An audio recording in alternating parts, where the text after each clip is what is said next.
This is an awesome event, man. This has been a couple years in the making. We went 2 years straight, and then last year, we got derailed with the pandemic, and here we are back again. So this was a lot of work behind the scenes. Damon Harris, Daryl Howard, Travis Payne did a lot of work behind the scenes to get this up and moving. So welcome to our Bond Academy. Also, welcome to our panel. Welcome to our panel, our veteran teachers panel, actually our veteran male educators of color panel. So if you saw, Sharif was on fire this morning when he gave his keynote speech, and this is a great segue from Sharif's speech, man. I mean, so what we're going to talk about is really just we have three panelists who we're going to meet in a few minutes, and they're going to talk about their experiences, get into the profession, some obstacles in the profession that they are encountering in real time and have encountered, and then their future aspirations. We want to end on a positive note, because at the end of the day, as educators, we always looking for positive change for our kids in our communities. So with that being said, also audience, if you have, look, this is going to be like a really kind of informal panel. So if you have questions, please put them in the chat, and don't be afraid to jump in. If you want to have a follow up, and we just really want to, like Damon was talking about in the beginning, we're all a family here. So it's a good, nice work family, and we want to be able to learn from each other and push each other's thinking, and leave with some new understanding and maybe some new learning too. All right. All right. So with that being said, my name is Thomas Ryan. I'm an assistant principal in Montgomery County Public School System. I am fortunate to serve at the New Hampshire Estates Elementary School in Silver Spring. What's up, NHE, Title I school? So good stuff there. This is my 25th year in education, my 5th year as an administrator. And before that, I taught 20 years elementary school PE and loved every year of it. And so I'm here now, part of the Bond leadership team. I'm here now just to facilitate this conversation with these excellent brothers right here. Okay. So with that being said, let's introduce our first panelist, Dr. Jensen Denard. Hello, how's everyone doing? I'm Jensen Denard. I'm from Delaware. I currently teach high school ILC, so I have grades 9 through 12, special ed. I also coach football there as well. In addition to that, I teach at Wilmington University some introductory courses for education majors. This is my first year doing that. And yeah, I'm excited to be here today. So that's me. I've also taught elementary school. I taught 3rd grade for 3 years. I did 5th grade special ed, and I also spent some time as a paraprofessional. All right, thank you, Jensen. All right, next up is Rodrigo Godinez.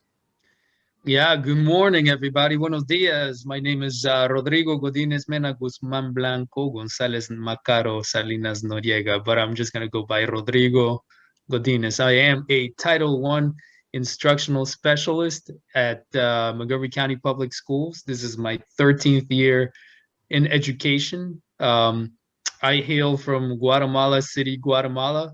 I'm a product also of Montgomery County Public Schools. When I immigrated at age 15, I came to Einstein High School. So, I'm part of that culture. And so I'm very happy to be here. I don't have much more to tell you other than, working with Title I, we work with multiple communities. We are trying to elevate parent engagement. And we realize that educators of color, and especially male educators of color, are an important ingredient to the success of our communities. And so that's part of the work that that we're trying to do in Title I and Montgomery County Public Schools. All right, thank you, Rodrigo. All right, and then Mr. Cameron Gibson. How's it going, everybody? So like you said, I'm Cameron Gibson. I'm hailing from the great state of Texas. I'm also in Prosper, Texas, Prosper Independent School District with Prosper High School. Just started being a school counselor at Prosper High School, so it's been a fun journey. I started off in Dallas ISD, where I was a middle school social studies teacher, so I was teaching 6th grade, 7th grade, and 8th grade. Also coaching basketball and track. Absolutely loved it. Had some experiences that made me, the educator that I am today. kind of got involved with, mentorship, and, just doing a lot of counseling over in that area. Moved to Prosper ISD and started teaching 7th grade Texas history as well. And just really kind of fell in love with the idea of helping out kids on a deeper level. Because as a teacher, sometimes, when you want to reach out to those students and have that, longer 10, 15-minute conversation as a teacher, it's kind of hard to do that while you're still having your, entire class going on. So, switched over to school counseling, just graduated from Texas Women's University with my degree in school counseling. So, that's been amazing. Appreciate it. So yeah, just enjoying, making an impact on those kids. That's just the biggest thing and the biggest reason why I got into education. So I'm, grateful to be here on this panel with these great gentlemen today. All right, thank you all. So before we get into our first question, Bond's theory of action is, if school was a better place for our kids of color, maybe they'd want to be teachers, right? And then also, if school was a better place for male educators of color, maybe they'd want to stay in the profession, right? So, nationwide, Black and Latino male educators of color comprise about 2% of the population, of the teaching population, and that's pitiful, right? So we know that. So let's start off with our first question. Like, the average new teacher lasts about 3 to 5 years in this profession, right? So what has kept you in this profession? What has kept you teaching, coming back every day? It's not, we all know it's not an easy job. It's not easy. Not everybody can do it, but what has kept you all, and anybody can jump in first, what has kept you all in this profession?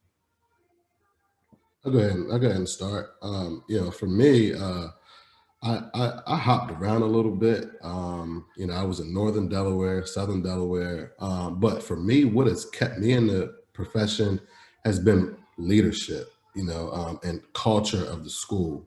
And I've experienced, different cultures and different leadership throughout my career.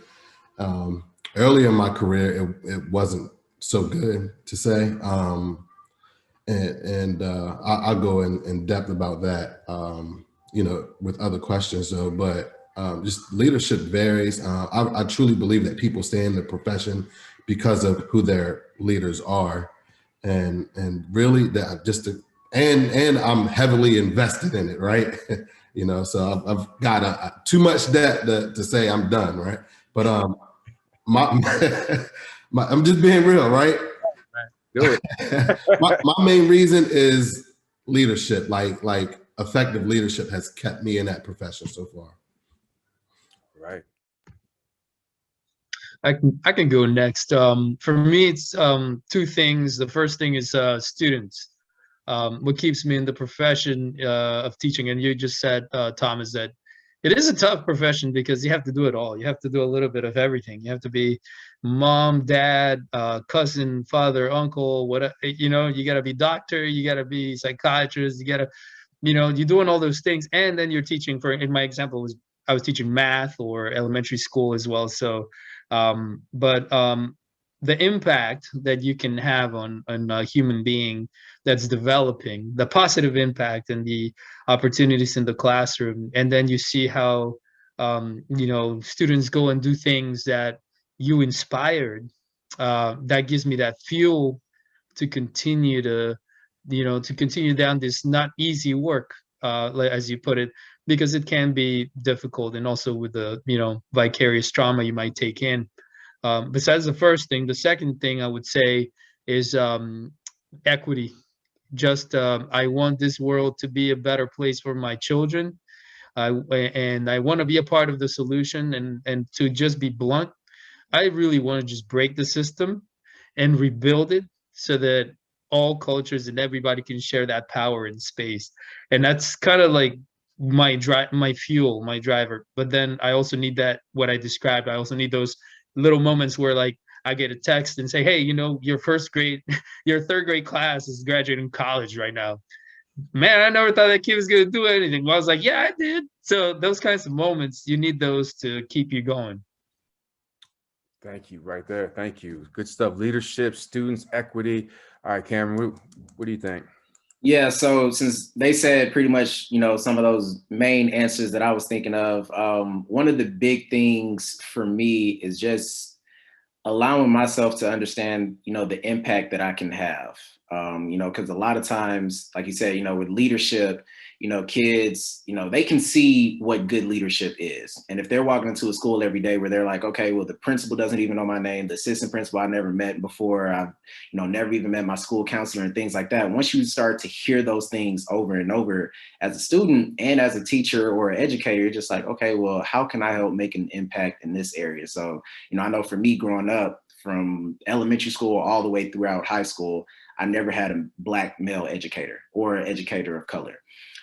So just looking back on it now, where I'm like, man, it would have been nice to, make a connection with, somebody that looked like me. And for me to finally be in this position to make that impact on another kid, is just life-changing. Like I've had, plenty of students come up to me like, oh man, you're the first, Black teacher that I ever had, or, now in the position that I am now.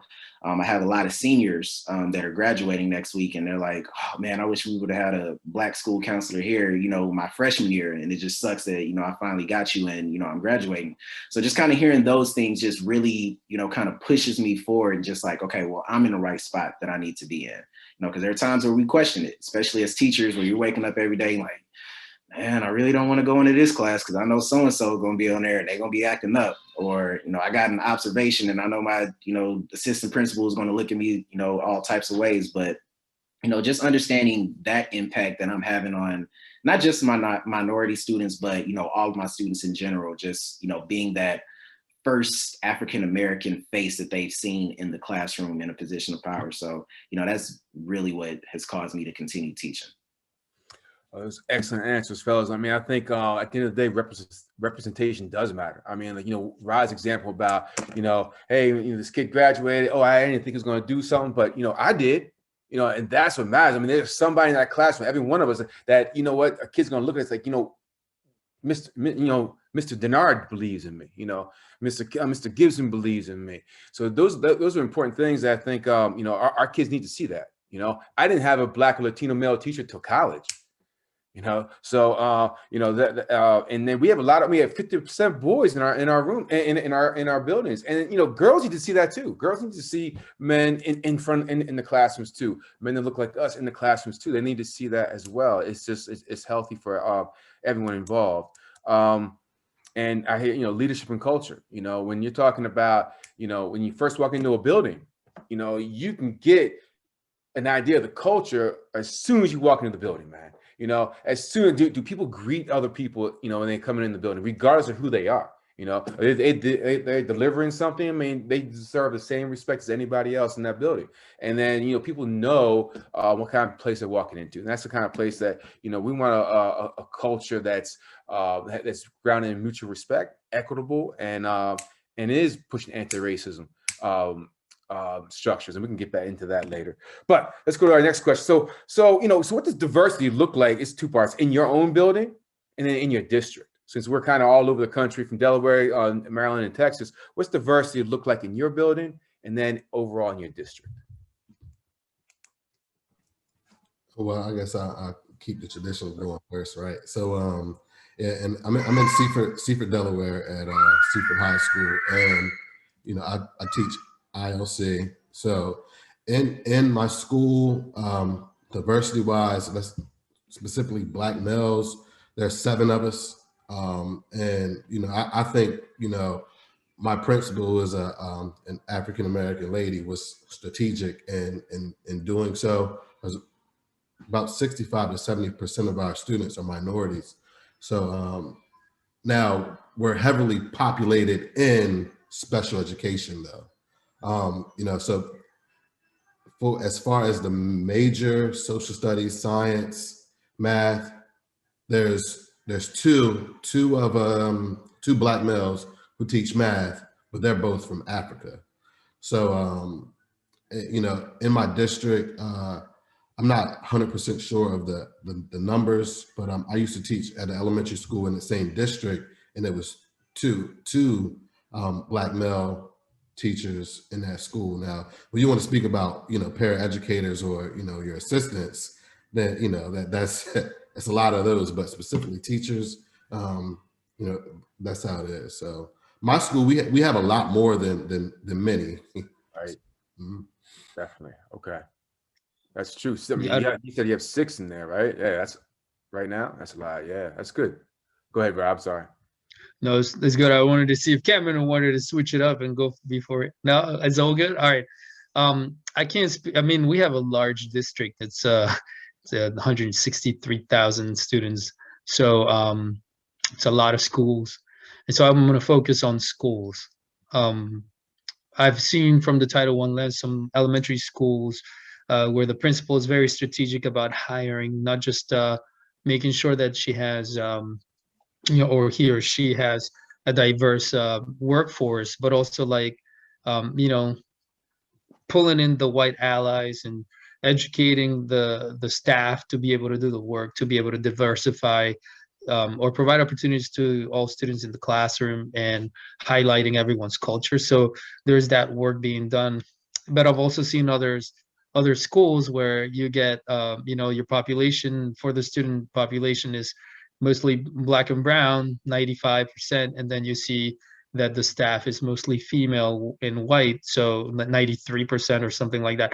So there's a lot of work still to be done, which is why at the beginning I was talking about how do we build, how do we use communities as kind of a crop for educators of color, because I do feel like we're falling short. You gave a stat at the beginning of this, piece right here, and you said that it's what did you say, 4%, About two, something like. like 2-3% nationwide. So That's it. yeah, we're Montgomery County, in Title I schools, there's 25,000 Latino students. There are 0 male principals and APs in Title I schools. And then and it varies from school to school. I was at Summit Hall Elementary last year, and we were a rarity. We had 3 Latino males in the building, and that was so rare. Like, people kept saying that, but the rest of the workforce was white female. So, again, we go back to what diversity looks like in schools. It isn't diverse, but I'm just going to end by saying that. Mhm. All right. So, Cameron. So for me, I'll start off by, talking about the campus that I was at last year. Specifically when I was teaching in the new district that I'm in, Prosper ISD, as a social studies teacher and a Black social studies teacher, you tend to, I guess, you want to include a lot of the unspoken voices that are kind of glazed over, when you're doing, talking about history textbooks and stuff like that. But it was crazy to me because I was teaching 7th grade social studies, and there was another Black male teacher. He was teaching 8th grade social studies. And, throughout the year, we have these different professional developments and stuff like that. So there was at one point where all of the social studies teachers in the district got together and we had a professional development. So it was elementary, middle school, and high school. And me and him looked around and we're like, dude, we are the only Black male social studies teachers in this entire district. And so seeing that was just kind of like eye-opening. It was like, all right, well, we know the impact that we can have on our kids in our classroom, but what are these other teachers, are they, still giving the input that needs to be had for, our minority students? Are they able to see these other faces in their history books and their textbooks and things like that in their lessons? So for us, it was just, kind of eye-opening to see that it wasn't too many Black male colored teachers that were, teaching social studies. And across the district, like you're saying, like we have, paraprofessionals, we have, coaches and things like that, band directors, so the numbers are going up with that. And then especially with administration, it's kind of increasing a little bit. So we have, assistant principals that are, colored educators. Especially at my school, there's one assistant principal, but he's actually going to be moving on to a different position. And then at the other high school, there's 2 high schools in our district. And they also have a Black man who is an assistant principal there. So leadership wise, I feel like we're going in the right direction, but when it comes to those core subjects, we're still missing out on, those Black male educators in those positions, because, kids go to those classes every day. And we know the impact that coaches can have and things like that. But when you're in a classroom and you're talking to a math teacher that is a Black male educator, you get a different feeling from that. I would say. So, it's super important that we keep moving in the right direction. And I think we are headed that way. Sometimes it may be a little slower than we want to, but, it is moving in the right direction, I feel like. All right. Yeah. So with that, what are some common experiences or common obstacles that we as male educators of color have experienced, gone through, or if you're going to talk to a new teacher coming in, what are some things you can tell, hey, here's some things that I've gone through, here's some things to look out for, and what would you say to a new young brother coming out of school wanting to do this work? Like for me, I would tell them definitely know where you want to go, because I feel like sometimes that those who are in education, is Black males specifically, listen to what other people say, and it may not be the best thing, right? I listen to so many people, and got in some bad situations because I really didn't listen to myself. But just to add a little more about that, I've experienced as a new teacher, I struggled a bit with classroom management, and no lie, my principal tells me, well, before I came into this position, I taught at an alternative school. She said, well, you taught at an alternative school, you should be able to handle them. So I'm just like, I'm tired of being seen as a disciplinarian, as we all are, right? I want to teach, like help me to get where I need to be, so also, as I told you before, like those Black male teachers at my school are special ed. How can we get them to be, content certified, like Cameron, and that's what I was like. You really think about, where you want to go. All right. I would say first focus on your craft and get tenured. Because then you can really be yourself. So it's almost sad that I have to say that, but in thinking about who's going to be observing you and giving you that evaluation those first few years, it may not be somebody who understands you culturally or what you stand for. So sounds bad, but you have to kind of almost put up a shield, protect yourself, be professional, do all the things you need to do in the classroom. And then once you get tenured, you can start really doing your work. The fact that I have to say that causes me to think that this system is not built to support teachers of color, and in particular male teachers of color. But the second thing that I would say is find somebody who can mentor you and guide you. If somebody's not in the building, we're fortunate in Montgomery County. We do push a lot anti-racism and diversity, and so there's a lot of that lens. So you can, and it's a big district. But then Bond, is one of the affiliations which I would definitely encourage a teacher in depending what your district looks like. If there's such an affiliation or a project or anything of that sort that can provide you support, definitely join that, because they'll be able to guide you, they'll be able to mentor you. And if there isn't one, then start one. That's what I'll close out with, because there's power in numbers, and you need to be able to understand people need to be able to understand you. And it may not be always the case. You asked about barriers, may not always be the case from your supervisor. They may misunderstand you and may not have the same core values or vision that you have for what education looks like. So find people you can pair up with. Thank you, Rod. What about you, Cameron? So for me, kind of, piggybacking off of Rod was saying, I definitely feel like, kind of going into that same area, like, yeah, you need to make sure that you are yourself. And at the same time, you need to be honest. Just kind of going into like those interviews, like, you're being interviewed by, assistant principals, and things like that. It's important to, advocate for yourself. So if they're asking you questions, just be honest. Like, okay, this is, my way of thinking. This is how, I view education. This is how I view relationships and things like that. Just being upfront at the beginning causes you to not have to deal with that stuff on the back end.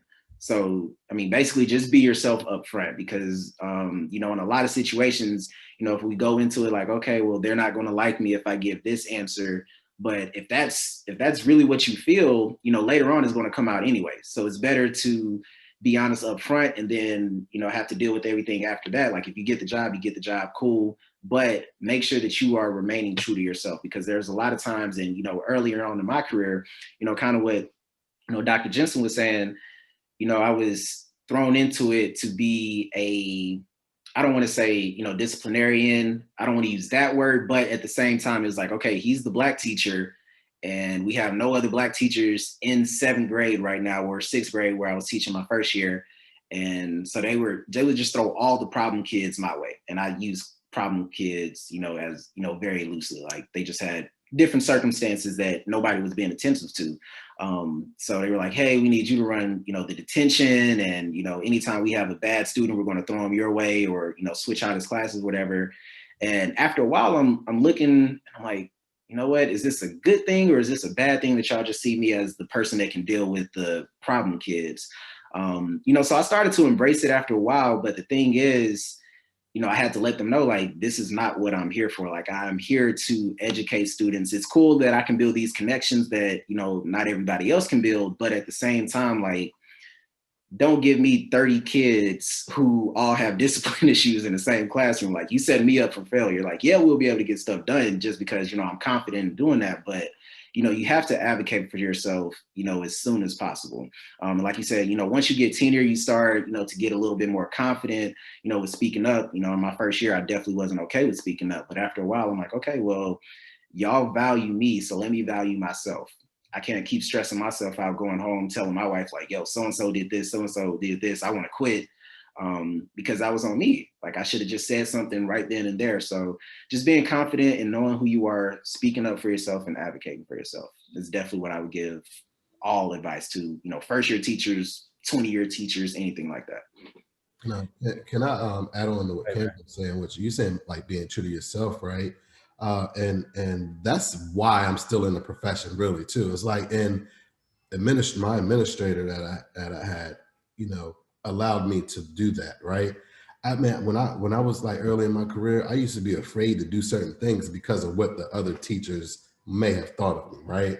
And like you come with these fresh, new, amazing ideas, but you're afraid because the people are looking around the corner like, oh, they're having fun in that class, and I was kind of like the new guy, so I was like, I got to go, man.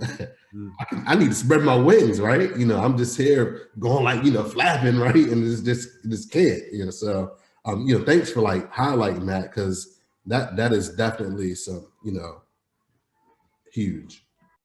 That is. I mean, the fact that like, we're all teachers first, right? And your core values should be able to, like you were talking about earlier, to line up. And if, your building wants to put basically track kids, like we want to put all these kids here together and these kids together. That's not only is it disrespecting you as professional educators, it's disrespecting the kids too, right? Because that's not really what's in their best interest to do something like that. And at the end of the day, instead of always coming to us to be the disciplinarians, hey, what about, we know how to teach this. We know how to teach that. We have a good idea about SEL. We have a good idea about this instructional strategy. Can we lead this PD or this mini PD? How many times have we been asked or you all been asked to do that? And that's part of building our craft because we are professional educators. And it does take a certain skill set that needs to be improved upon to be good at it. And at the end of the day, it is about building relationships. And you know what? Instead of us always having to build relationships with any kid that people may have an issue with, the other teachers need to start building relationships and learn how to build relationships with those kids too. Because what did the Sharif say? The real achievement gap is really just not, is the gap between someone's mindset and really having Black and Latino children reach their potential, right? So, those are important things right there. Speaking of what Sharif was talking about, it kind of goes into our next question. He was mentioning a lot about disrupting and agitating right now what current structures that are in place, right? So, what do you think is probably one thing that you want to disrupt, agitate, change, kick to the curb, a practice that you think that really is impeding our kids and impeding not only you all as educators, but everybody else, white, Black, Latino, Asian, anybody else as educators about, going forward with this anti-racist work? What's one pillar you want to agitate, disrupt, or even construct in your building if you were there? I mean, how do you see it? I'm gonna pass this one up. I need to think about this one. So I can. Oh, I see. Cameron, go for it, man. For me, the biggest thing is having all staff, whether you're a teacher, whether you're a janitor, assistant principal, coaches, all of them just being comfortable with being uncomfortable. Because there's a lot of times, and for me specifically, being at high school this year, I came in February to the actual school counseling position, and the amount of students that have come to me saying like, I told my teacher about, this student saying this, basically like, racist comments or anything like that. And, they just felt like they weren't listening to me, or they didn't hear me, or they didn't do anything about it. So for me, I just understand how impactful that is for a kid going to school every day. First off, you're a minority. You're, probably like 20% of the population, and you're not having somebody there of color to actually talk to about your problems. And, when it does happen, it's kind of shied away, or, it's kind of swept under the rug and like, oh yeah, we'll deal with it. But just having those people who are in those positions of power being comfortable with having those conversations with those students, because too often we have students who will say something and then they won't ever say anything again because they felt like they can't trust the person who is in power that they talk to. So for me, just being in a position I am right now, as the only Black male counselor in the district at this point, just understanding how impactful that is for a kid to be able to come to me and say, okay, this is my problem, this is what I'm dealing with. That needs to be not just with counselors, but with teachers and everybody else at that level. So students need to be comfortable that, talking about those difficult things with somebody else that's not just the counselor. They don't see me every single day. They see their teachers every single day. They see, staff that's in the hallway every single day. So just informing those staff members like, hey, if they're coming to you with this problem, you need to be able to deal with it. And you need to be able to say, what needs to be said to, help ease their concerns and actually have those students feel like they're heard and they're valued. Because too often it doesn't happen. And then you get kids coming to school who's like, okay, well, I really don't want to be here, and then that affects, what they're doing in the classroom, that starts affecting their grades and so on and so forth. And then it just, becomes a whole bad culture in and of itself. So then you have all the Black students who are at school like, okay, well, I hate this school is racist, yada, yada, yada. I've just heard that conversation too often, especially like within the first 2 weeks I was there. I'm like, do all of these kids got the same issue with the same types of people? Like, what's going on? So it was just mind-boggling to me that, those students didn't necessarily feel that they were accepted and they were heard out. So just being more informative for, all staff at all levels to be comfortable with having those uncomfortable conversations. And you mentioned power, Cameron. And so for me, I mean, there's so many structures that we need to redo. We've talked about discipline, etc. But for me, in the classroom would be to share the space with the students, like literally share that power. Empower your students in the classroom to make decisions, to have responsibilities, to showcase their culture. How would they lead? To truly share that, to truly have a classroom in which all human beings in the space are at some point responsible for the benefit of the community. And then to try to elevate that to to the school level, and then eventually to a district level. But I think it starts in that classroom, starts teaching teachers how to, or showing teachers, because teaching teachers, you want to just show how to do that. Like it just like we're having this conversation, we're sharing the space.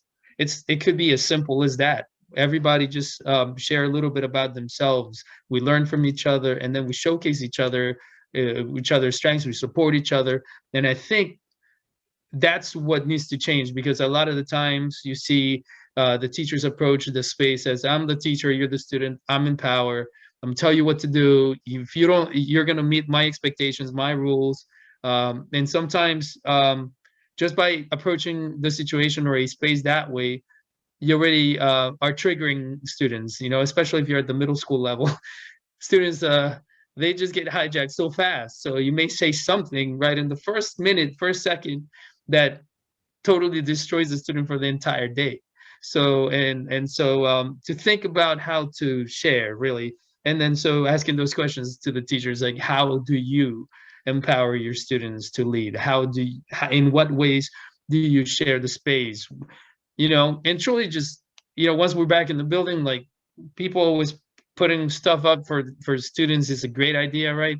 But I think it goes beyond that. It's just, you know, it'll be awesome if I could learn how to cook a dish that you were talking about.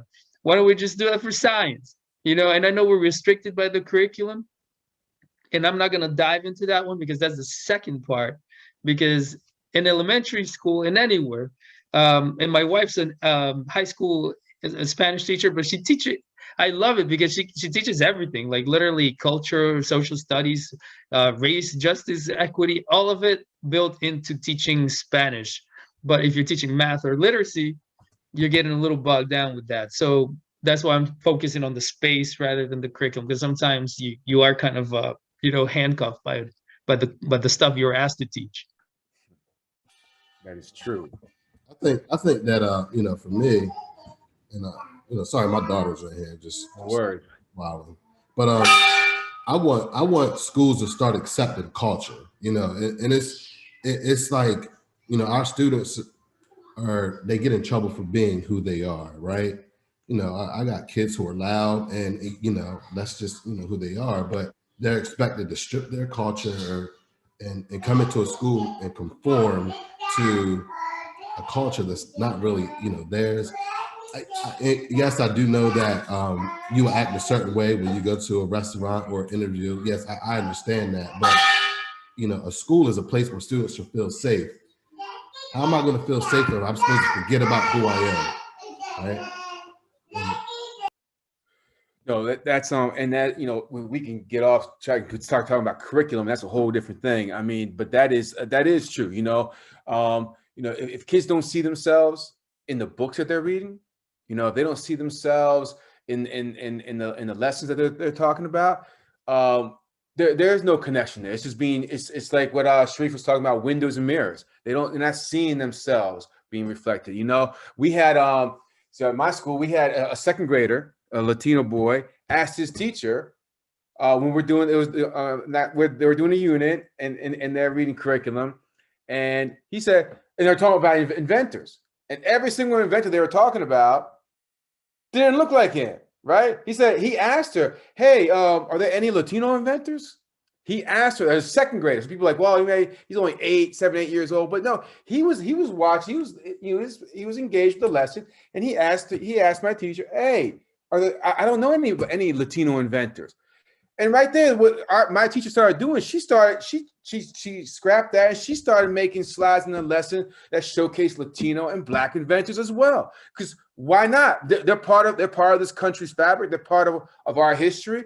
But here at my school, we're 75% Latino, and here we have this one student was looking and asking, "Are there any other inventors that look like me?" I mean, so that's part of it too. You know, our curriculum and our book and our materials, you know, they should be representative of our kids. You know, I think that is very important. You know, so we're talking about, you know, in our classrooms, but also a big part of what we're doing that is our staff, trying to get staff on board with this.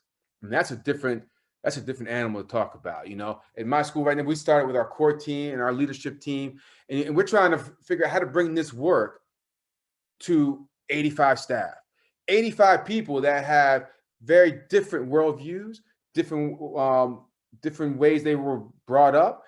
There are people that, will swear up and down they're not racist. They don't subscribe to racist structures, or whatever, but they're not aware of their own biases. We all have them. I have them, right? We all have them here.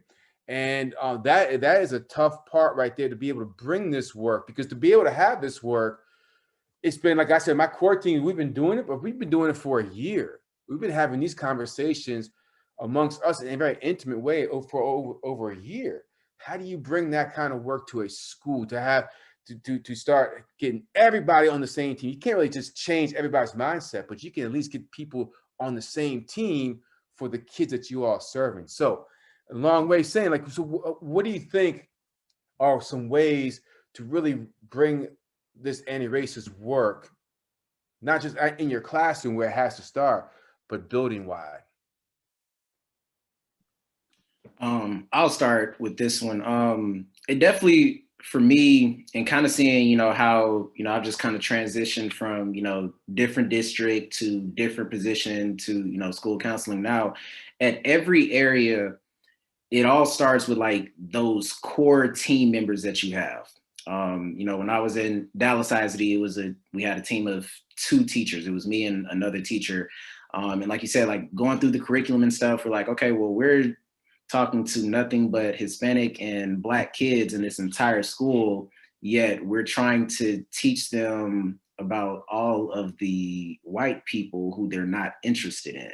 So let's find a way to, like, we just have to be okay with that. We're like, okay, well, this is what's happening. Let's be okay with knowing this and finding a way to change it. So you have to it starts with those conversations, just being upfront, being, true to yourself and saying, hey, this is what I'm noticing in my classroom. This is how I feel like we can fix it. What are your thoughts?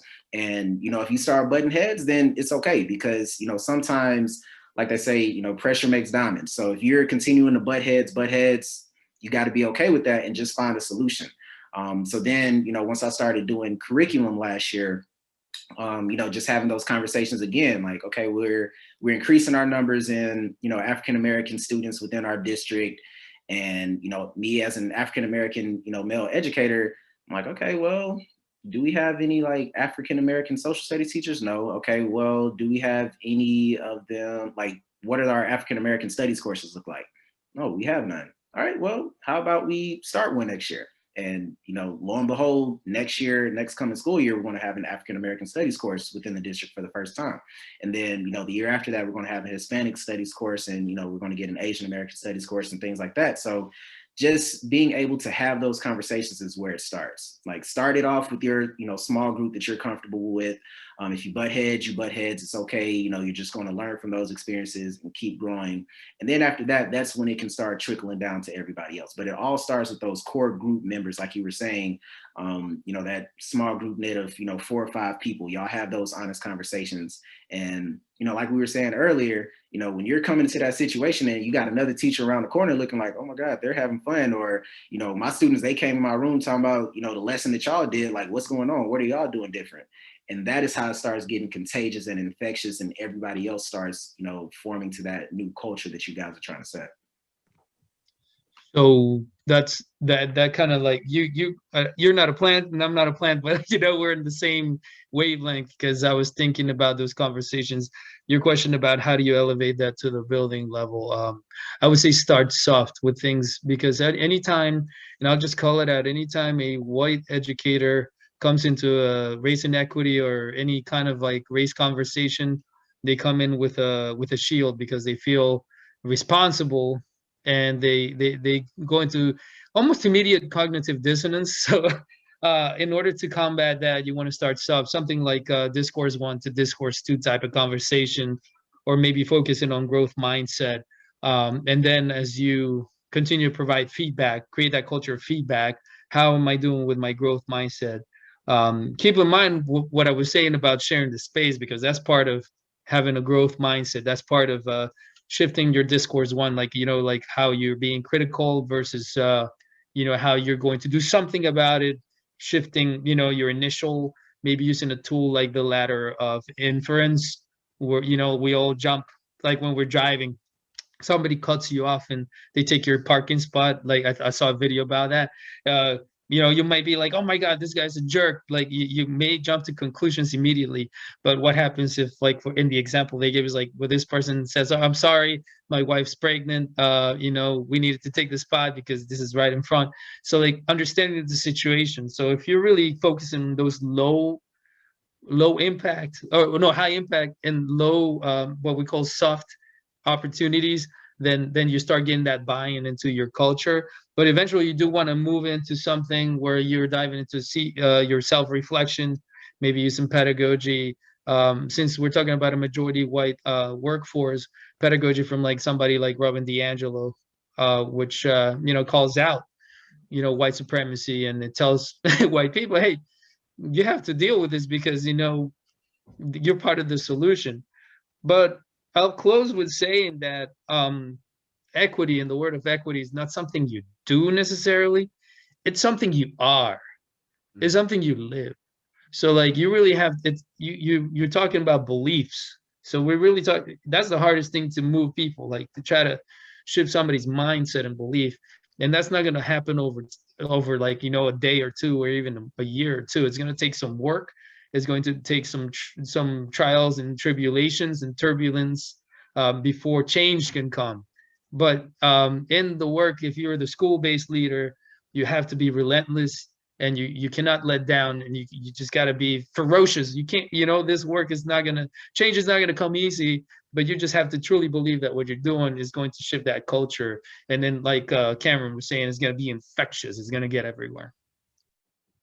Yeah, I agree with, you know, everything you all said, but I think you got to start small. Like, we have not seen this problem in Delaware, but we talk about anti-racism, and kids have to cut off their locks, right? You know, like, like what? I don't get that, you know? So we need to rethink that.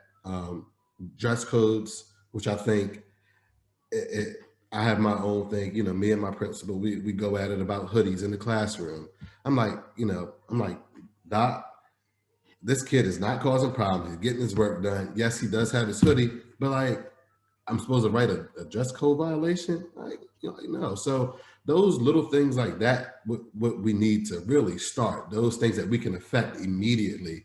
I hear everybody when it's like, like the curriculum and all that, but like, what can we do right now, right? And for me, my own self, I know I'm guilty of this. Like some of when I was in elementary, some of my, my students who look like me, I was a little harder on them because I would say, I see your potential, like whether somebody did something, I'm like, all right, you're going to sit on a recess for 5 minutes, where this girl would sit on there for 2 minutes. So, and like, once I started noticing that, then, and I call it, because that's what happened to me, right?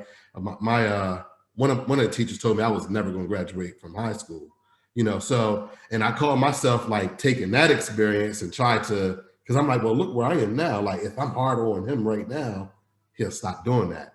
And it does not work like that. So those are some things that we can do now. Like, think about how we discipline our students. Make sure, as Rodrigo said, it's equitable, and it's fair. And start with those little small things that have a huge impact. Put your hoodie on. Who you talking to? Now I'm kicking you out of school, right? Now you're suspended. Now I'm home. I end up doing something. It's like a rabbit hole that they can't get out of, all because of that. So that's what I think we need to do, and we need to do that as soon as possible. Yeah, I wish we had some more time to just talk about that. Just like this past week in the Washington Post, there was a girl who had to cut the hair beads out of her hair for the softball game, right? And, without getting into it, I'm like, look, at the end of the day, I mean, she went half the season playing. And I mean, they could have said that in the very beginning. They didn't. That coach and that team failed that kid. They should have just taken the L as a team and walked off together. There's no way this girl's going to cut her hair anyways.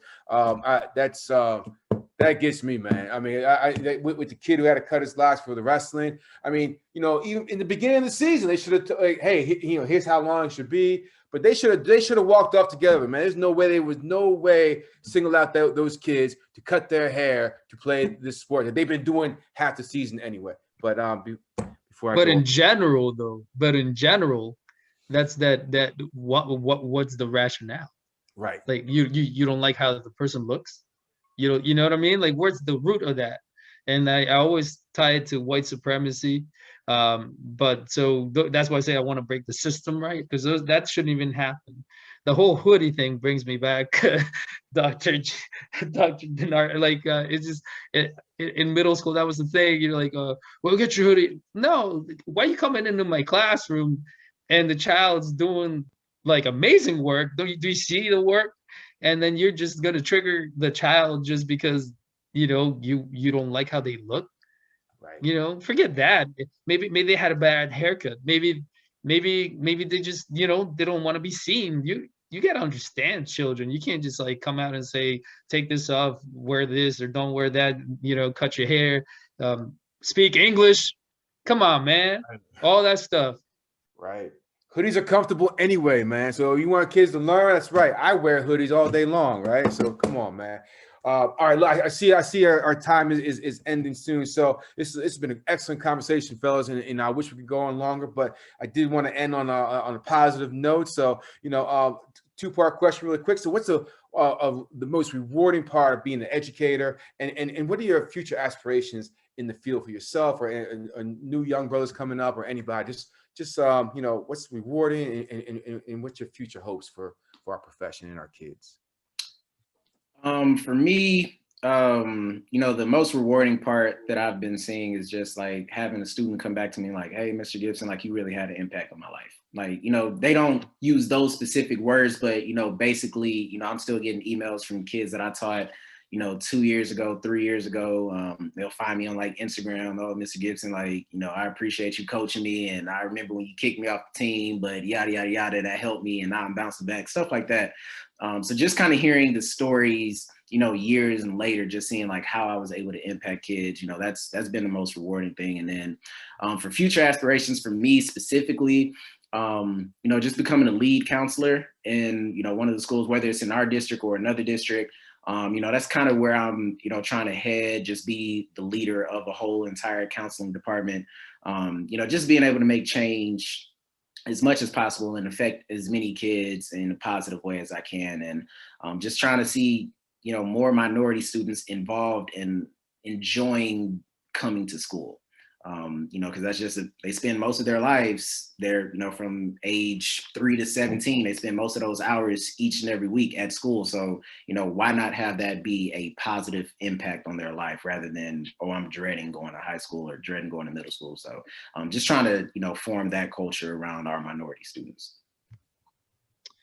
Most rewarding, I'll agree with Cameron, the children coming back and visiting and saying, hey, I graduated college, or I went and played bass and got a scholarship to such and such university because I saw you play at the talent show, or because you allowed that space, or what made all those are wonderful. But as I started moving up in my career and out of the classroom, and now as a Title I instructional specialist, affecting communities, affecting communities of teachers, when I see that they are implementing some of the things that are moving us forward with diversity, that also gives me fuel.